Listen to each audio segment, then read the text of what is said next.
Welcome to Screw the Commute, the entrepreneurial podcast dedicated to getting you out of the car and into the money with your host, lifelong entrepreneur and multimillionaire, Tom Antion.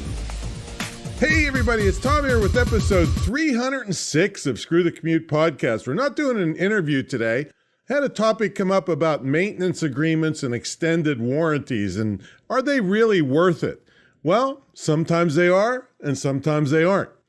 This episode will tell you all about that and whether you should spend your money or not.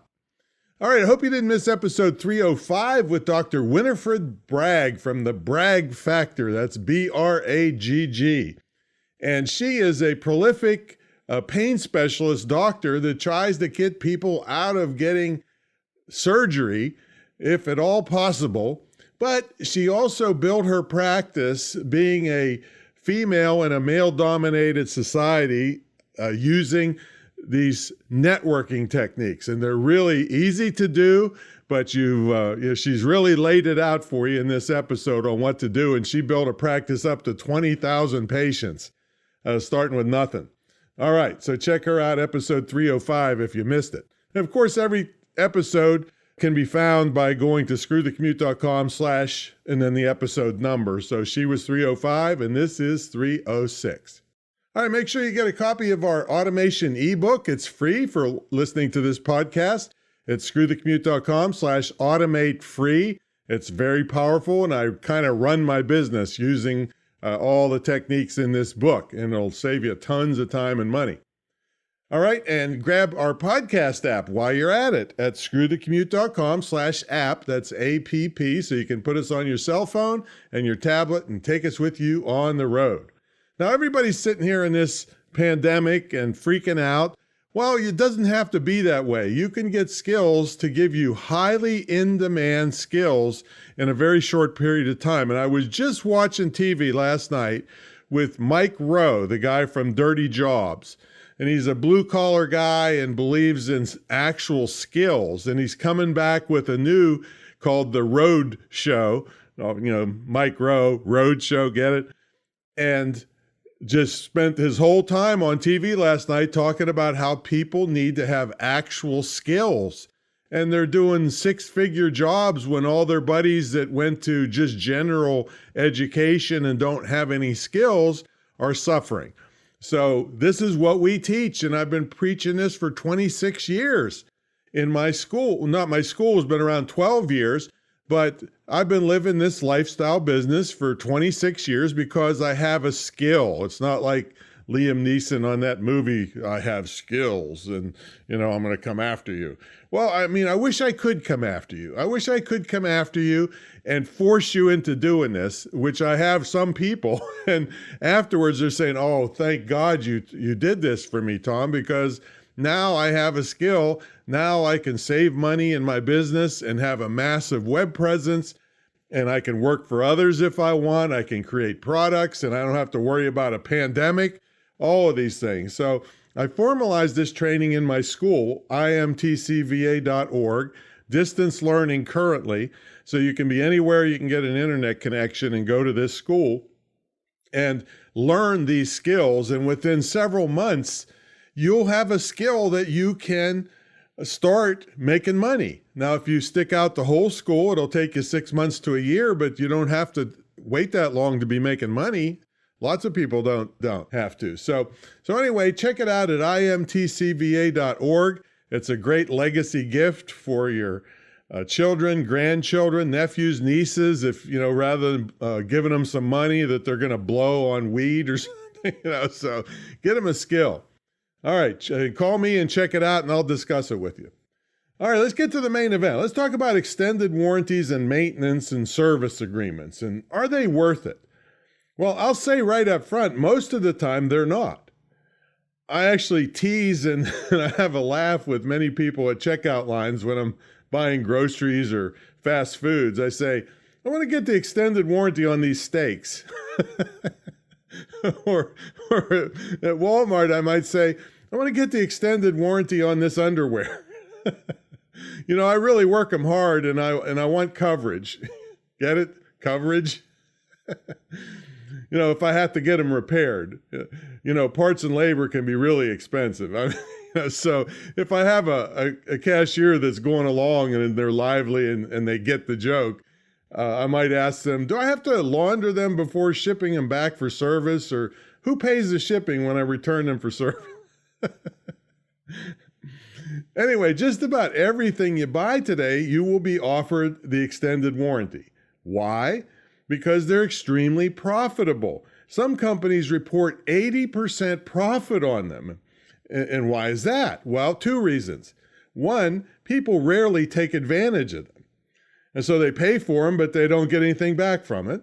And two, the fine print of the agreement frequently makes it more hassle and expensive than it's worth to actually use the coverage.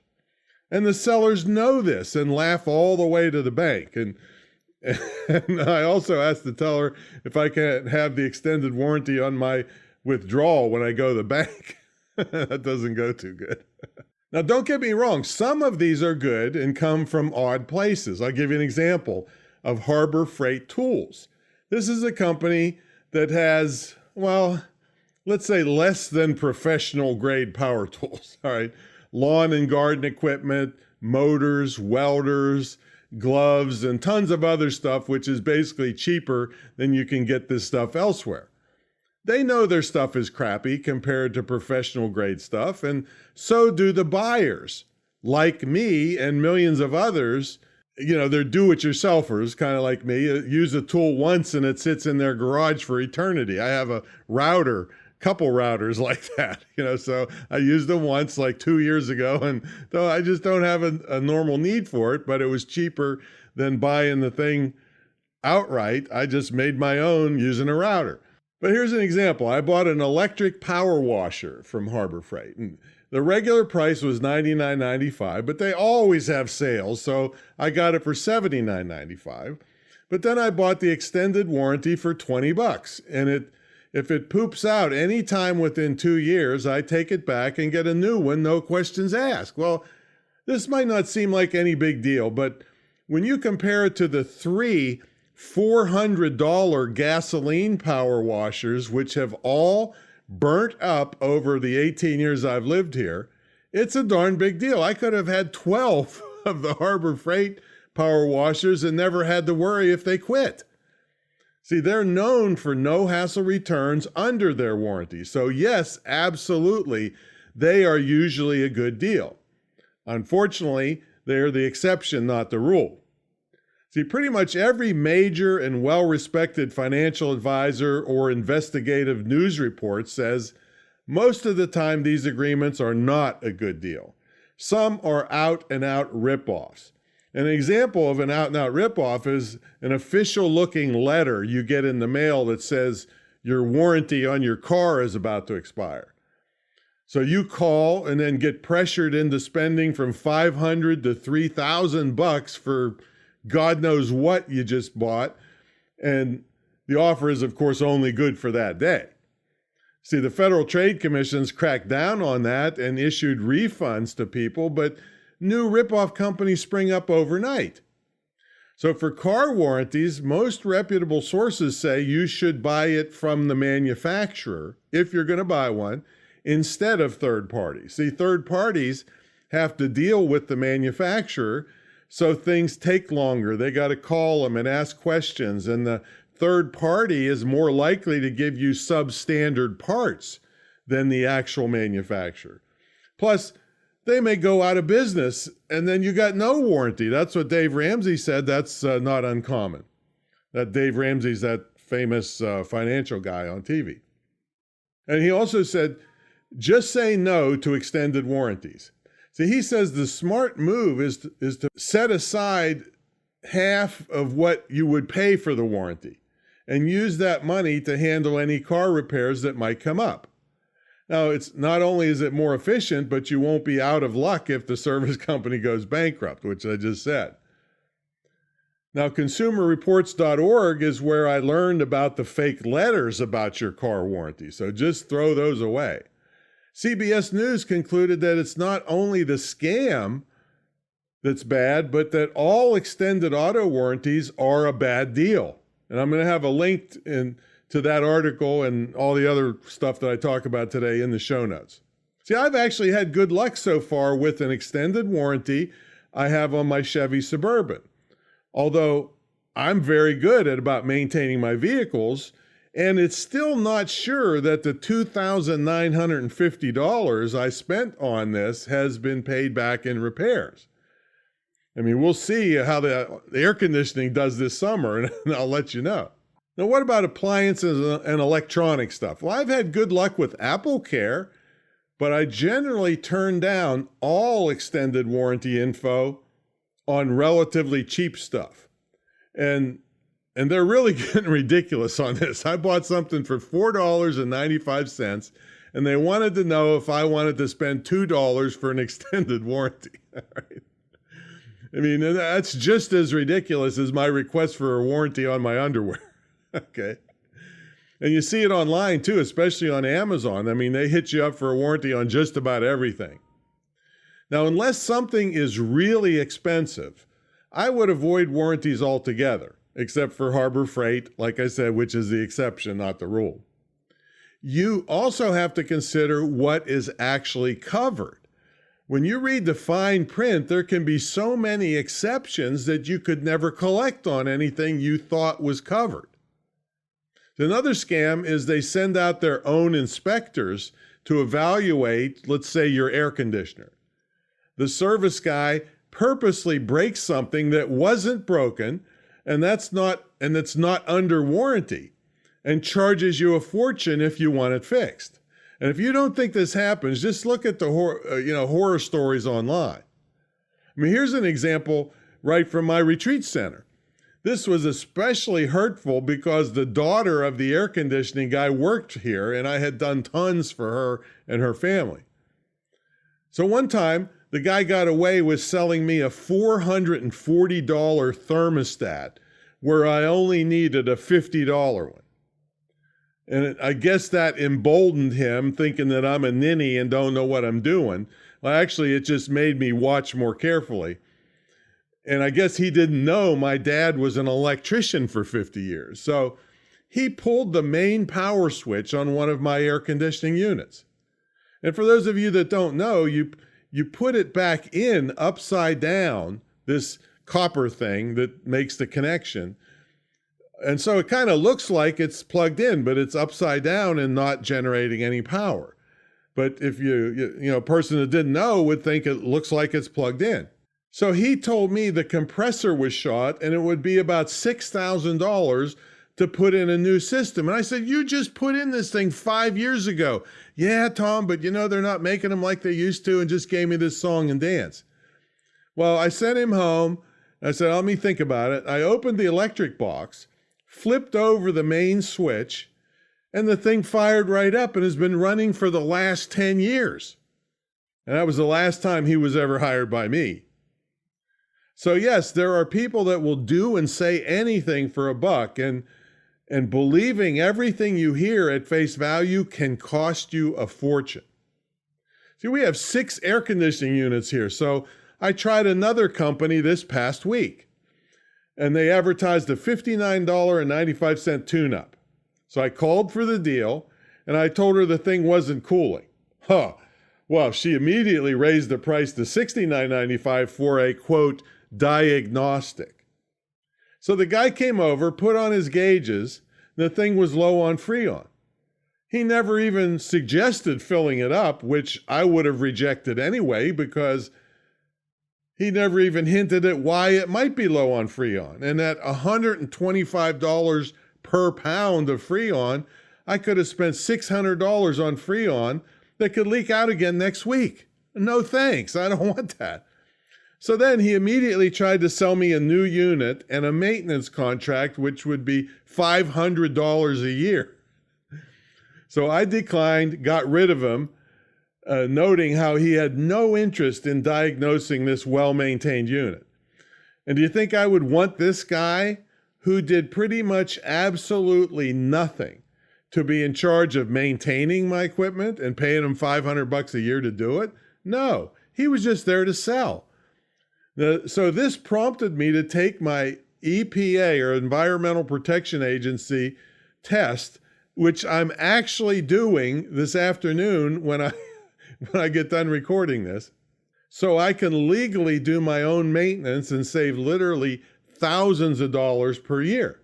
Now, I'm not recommending this for anyone that's listening. I'm just very capable with tools and learning how to maintain and fix equipment, and my dad was an electrician, and so I'm just wanting you to find trusted sources and learn as much as you can before you blow money on worthless maintenance agreements and extended warranties. Now, again, with regard to air conditioners, I was reading a ton of comments on Angie's List. They had an article on there about it's called HVAC, heating something, I don't know. And it's notable that all the HVAC guys that were working and had their own companies were in favor of maintenance agreements. And most of the homeowners were not. Take what you want from that, but they're a very high profit thing, especially if they just show up twice a year and do absolutely nothing or purposely break something that's not covered. See, the problem is that many of these people with specialized knowledge that most of you couldn't possibly have, they have no one watching them as they're up in your attic checking out a piece of equipment that you know nothing about. It's the same with your car being all electronic now and very hard to work on yourself. See, with no third-party supervision, it's very tempting for these people to sell you things you don't need. Now, two great examples are Jiffy Lube and Sears. Both were caught multiple times by undercover investigations lying to people about what they need, selling them worthless, unneeded stuff, and in many cases with Jiffy Lube, not doing anything at all. I mean, in one undercover investigation I saw on YouTube, the investigators put a smiley face on the oil filter with a marker. After the car was given back and the owner had spent a fortune on all this supposed worthless stuff, the same smiley filter was on the oil filter. They never even changed the oil filter at Jiffy Lube. Now, in many cases, they oversold a bunch of worthless and unneeded services and never even did them. So you can check out Jiffy Lube report called All the Ways Jiffy Lube Ripped Off People Over the Years in the show notes. And there's probably 100 YouTube videos with them being caught dead to rights cheating people. And the link's in the show notes for that. And guess what? Sears, trusted Sears for my whole life, was just as bad. No wonder they're out of business. And I'll include an article from the Washington Post called Sears Charged with Auto Repair Fraud. And they did target, from what I remember when seeing this on TV, that they targeted women that didn't appear like they knew what was going on and just sold them and scared them to death and jacked the fees up. Now, I know this episode is supposed to be about extended warranties, but I just can't help reminding you about rip-offs across the board.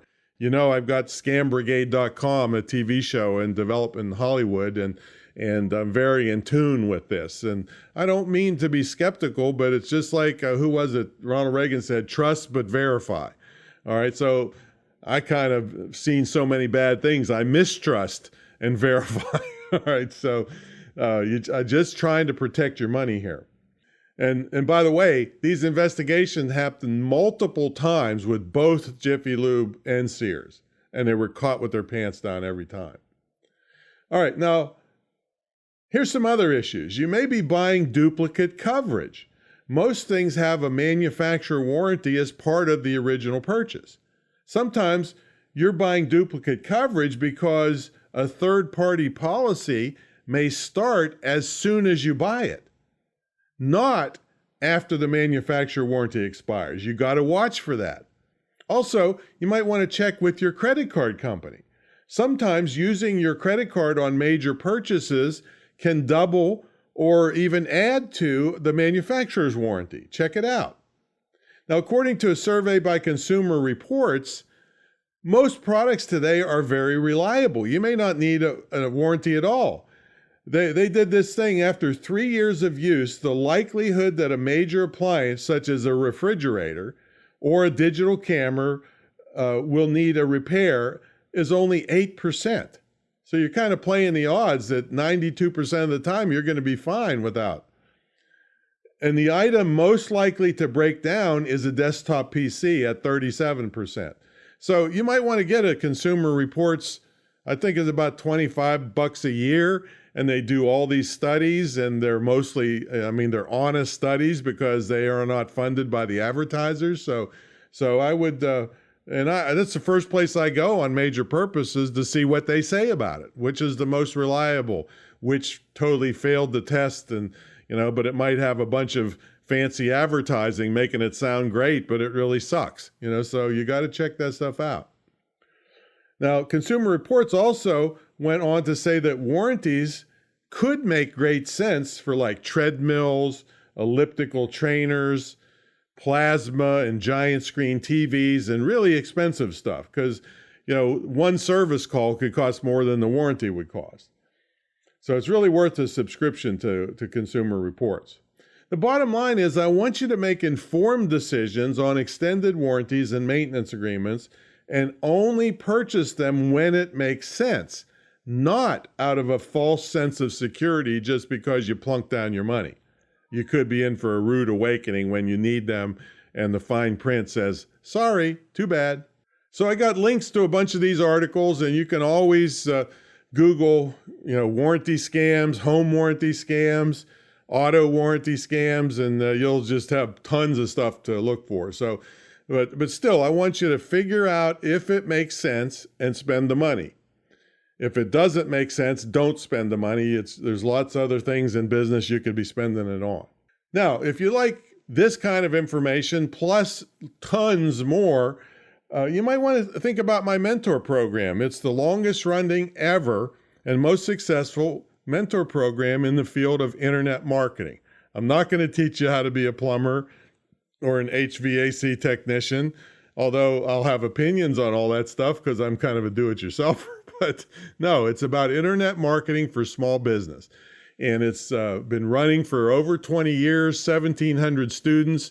It made a lot of the gurus mad because they were trying to charge 50 or 100 grand up front for small business people, and then those people wouldn't even teach you anything, and they might not know it themselves other than to steal your 50 grand. Say, so this has been no lawsuits, no refund requests, tons, hundreds and hundreds of reviews, and it's really, really powerful. And it's unique in that you have an immersion weekend here at my retreat center, of course, after the pandemic, and you have one-on-one training where nobody will do that for you at my level.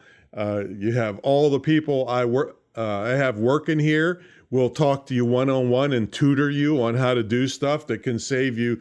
I mean, one call the other day with Travis, who works for me, was worth probably $10,000, $15,000 in the next year or so to one lady that did what he told her and taught her how to do it with regard to her website.